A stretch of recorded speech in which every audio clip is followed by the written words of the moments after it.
sampahmu tanggung jawabmu, sampahku tanggung jawabku, gitu kan. Jadi kita punya tanggung jawab dengan sampah kita masing-masing. Jadi kesadaran diri ya Pak, terutama paling penting Wajib sadar. mengingat begitu banyaknya sampah yang ada di Indonesia terutama. Betul.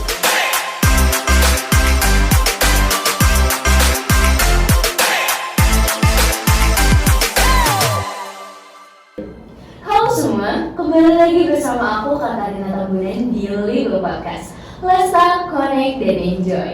Nah teman-teman, kita hari ini sedang kedatangan tamu yang sangat spesial.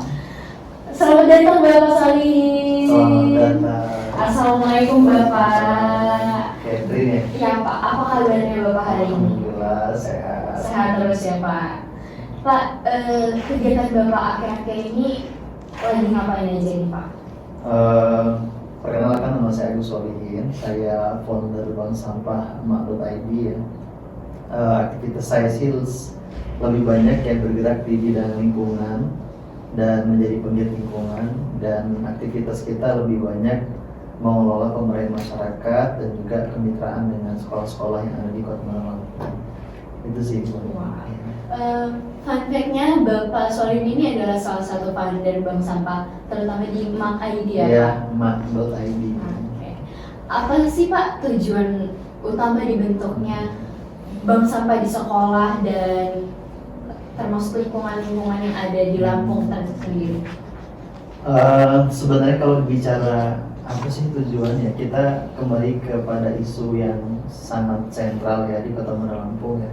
Sekarang itu lagi marak isu tentang sampah di Kota Muara Lampung. Kalau kita bisa bicara data itu sampai di angka lebih kurang 800 sampai 1000 ton per hari timbulan sampah yang ada di Kota Muara Lampung, dan itu sekolah pun punya peran untuk menyumbang sampah dengan angka sampai di angka 800 sampai 1000 ton per hari. Nah, artinya ketika kita bicara bagaimana sih cara kita punya peran, ya mesti kita bersinergi dengan semua pihak, termasuk masyarakat, kemudian sekolahnya, termasuk Catherine dan rekan-rekan yang juga punya peran gitu kan. Karena kalau kita bicara kalau ada orang nanya sama saya nih, misalkan Kak Agus, misalkan siapa sih yang punya peran sentral untuk bisa menjadi lokal hero yang ada di Lampung, khusus di Kota Muara Lampung? Dia salah satunya adalah anak SMA, itu juga punya peran strategis. Itu sih. Jadi banyak dampak ya Pak dari isu-isu tersendiri dari Bandar Lampung ini tentang sampah-sampah kita ini. Sangat banyak. Jadi memang kalau kita bicara sampah di Kota Muara Lampung, mesti kita fokus, mesti kita sinergi, mesti kita serius untuk menangani sampah di Kota Muara Lampung. Wah. Siapa saja sih Pak pihak-pihak yang terlibat dalam penanggulangan pengelolaan bank sampah tersendiri? Sebenarnya kalau kita bicara ini ya, kita bicara peran ya, sebenarnya yang bertanggung jawab terhadap sampah di Kota Muara Lampung yang mesti terlibat dalam proses serius untuk menangani sampah di Kota Muara Lampung itu sebenarnya bukan hanya pemerintah gitu. Jadi salah juga kalau seandainya kita menyalahkan pemerintah, menyalahkan dinas lingkungan hidup, menyalahkan camat, menyalahkan lurah, bahkan menyalahkan RT gitu, bahkan menyalahkan penggiat lingkungan gitu.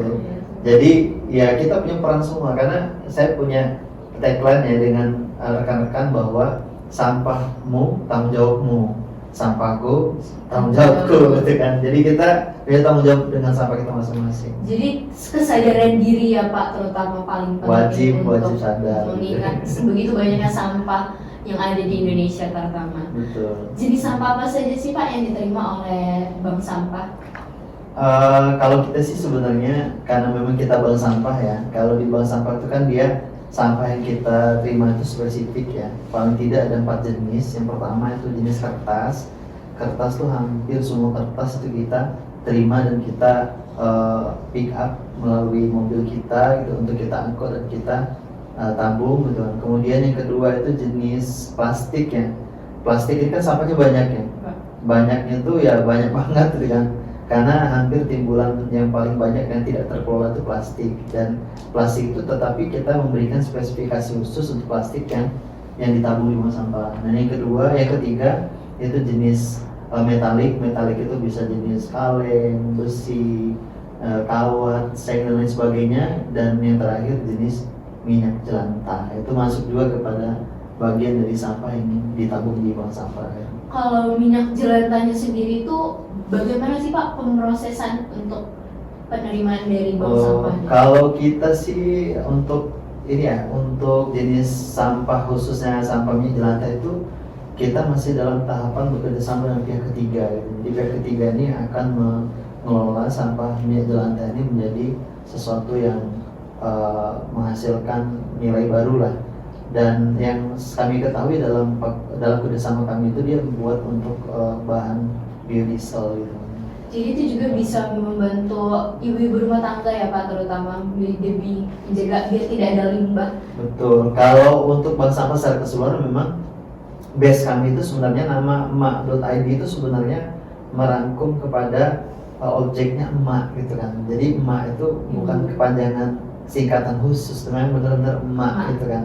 Jadi base kami awal itu emak-emak gitu kan. Dan kalau kita bicara emak-emak ya pasti kan emak-emak punya peran di dapur. Ya, Raya rata-rata ya, meskipun mungkin banyak ada orang yang suaminya yang peran, tapi rata-rata mama kan. Dan sekolah juga punya peran, makanya kami coba untuk masuk ke ranah objeknya sekolah gitu kan.